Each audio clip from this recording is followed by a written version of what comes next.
To this boy of New England, the morning was like a faint music in the woods again.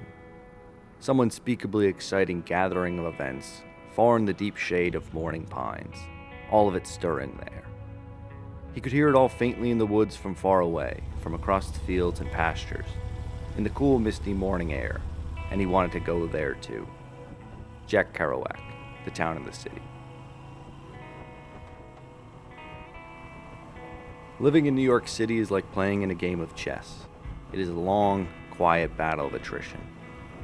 Sometimes you feel like you're winning, on the path to some great victory, but other times you feel like you're on your heels playing defense. A move here, a gambit there, giving up pieces of yourself, all in hopes of a win in the future. The moment that you feel like you're about to be victorious, you blink for 1 second, and it's checkmate. Time to pack up your chess pieces and leave the table. Just another win for the city. And when you feel that abrupt defeat, there are a few paths to go down in order to deal with it. Some people pack up a U-Haul, leave their ruck on the sidewalk, and drive away. That last glimpse of the skyline imposed in their side view mirror. That's always an option that hangs in the back of your head. Retire from the ring, never to challenge the Grand Master again. But sometimes you just need a break, an escape. Just until a spot at the chessboard opens up again, and you have a new strategy in hand. Of course, in modern times, the world is quite literally in the palm of our hands. We can book flights to anywhere our finger lands on the globe. But many of those journeys involve a lot more logistics, planning, and all of that takes time. And sometimes those travels take us to other cities. I've come back from vacations in foreign cities and felt like I needed another vacation right away. So for a simpler reset, I often turn to nature, somewhere nearby, some forested lands, state, or national parks. But while I've been living in New York City, it's not always been easy to escape. Nature tends to be at odds with the paved paradise we call the city, especially on the east coast of the United States. Private land ownership dominates the radius surrounding urban centers, requiring a bit more effort to truly escape. And escaping from New York City is no different. Sure, there's Long Island and parts of New Jersey, but it just seems that every square mile of shoreline is privately owned, inaccessible. Proper forest land is non-existent, as urban sprawl over the past 70 years has removed any semblance of solitude. So I look to the north, where New York State has graciously protected wilderness areas. The main ones accessible to New Yorkers are the Adirondack Park and the Catskills Wilderness Area. The Adirondacks, although 4 times larger than the Catskills, necessitate a drive over 5 hours as you approach the Canadian border. The Catskills, on the other hand, offer a bit more accessibility for a short trip, lying only 2 hours away without traffic.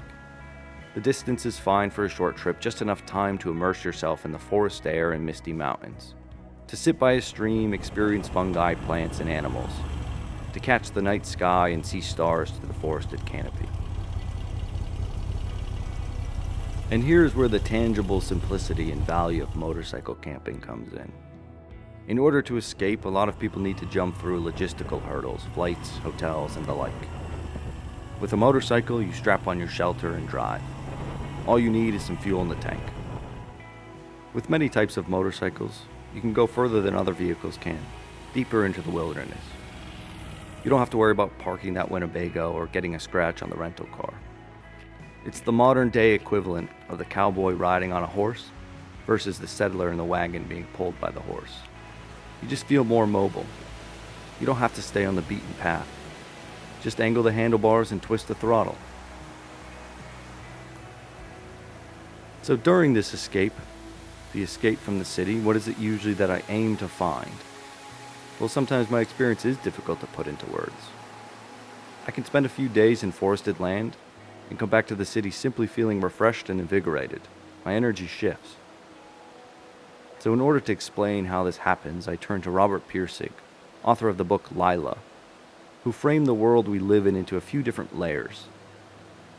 The first layer is the biological. This is the foundational level, representing the physical world and all living organisms. It includes the basic processes of life, survival, reproduction, and the biological mechanisms that underpin them, where the aim of the systems in this layer is to survive and reproduce. Then the next layer is the social, or the societal.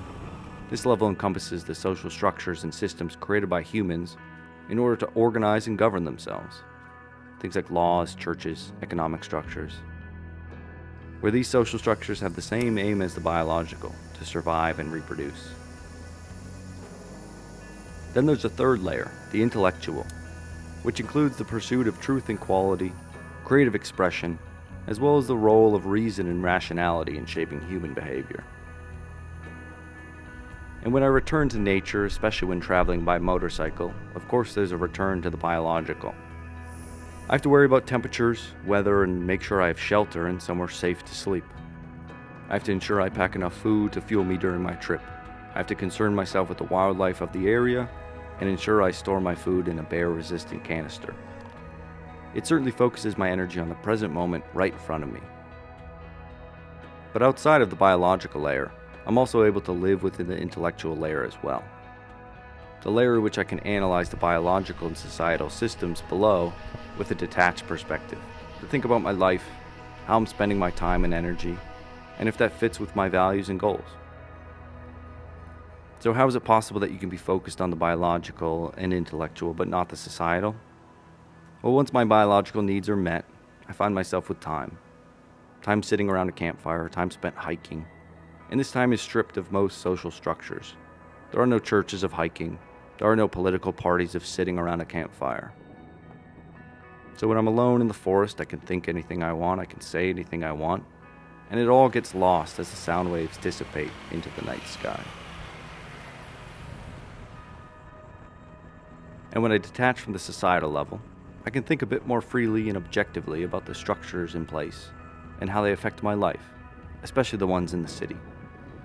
So that when I worry about typical city dweller problems, the subway didn't show up on time, my landlord raised my rent again, I didn't get the promotion at work, I could detach and ask myself if any of those things truly matter to me, or would I be better off marveling at the miraculous existence of nature? Things as simple as a mushroom sprouting through a layer of pine needles, or the cascading waterfall formed over thousands of years through the sheer will of nature, no human involvement needed. Being in nature grants us that experience of the miraculous. And when we return from the trip back to the paved paradise, with our appreciation of what nature, God, the force, whatever you want to call it, has created, it allows us to appreciate the city a bit more.